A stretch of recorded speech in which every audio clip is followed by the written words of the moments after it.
कोल्हापूर महानगरपालिकेचा भोंगळ कारभार, त्या भोंगळ कारभाराला जनतेला तर सामोरं जावंच लागत आहे. पण जर आज आपण बघितलं तर सोयी सुविधाच्या बाबतीत कोल्हापूर महानगरपालिकेची ही बिल्डिंगच ही धोक्यात आहे. या महानगरपालिकेच्या आवारामध्ये जर ड्रेनेजचं पाणी रोडला येत असेल, ड्रेनेजचं पाणी जर बाहेर येत असेल, तर नागरिकांनी न्याय मागायचा कुणाकडे, हा या ठिकाणी आम्हाला प्रश्न पडलेला आहे. कोल्हापुरात दिवसेंदिवस समस्या वाढत चाललेल्या आहेत.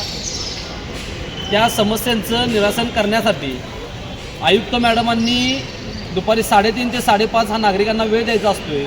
त्या वेळेत देखील प्रशासक मॅडम या नागरिकांना भेटत नाही. नागरिकांच्या समस्या ऐकून घेण्यासाठी प्रशासकांना वेळ नाही. मग प्रश्न सोडवणार कोण, हा एक कोल्हापूरकर म्हणून आमच्यासारख्यांना प्रश्न पडलेला आहे.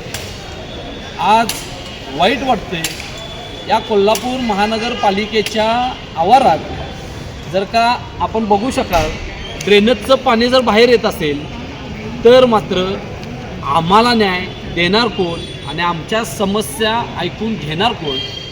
या मदमस्त शैलीत जगणाऱ्या या महानगरपालिकेच्या अधिकाऱ्यांना, टक्केवारी घेण्यात मग्न असणाऱ्या या महानगरपालिकेच्या अधिकाऱ्यांना जाग येणार काय?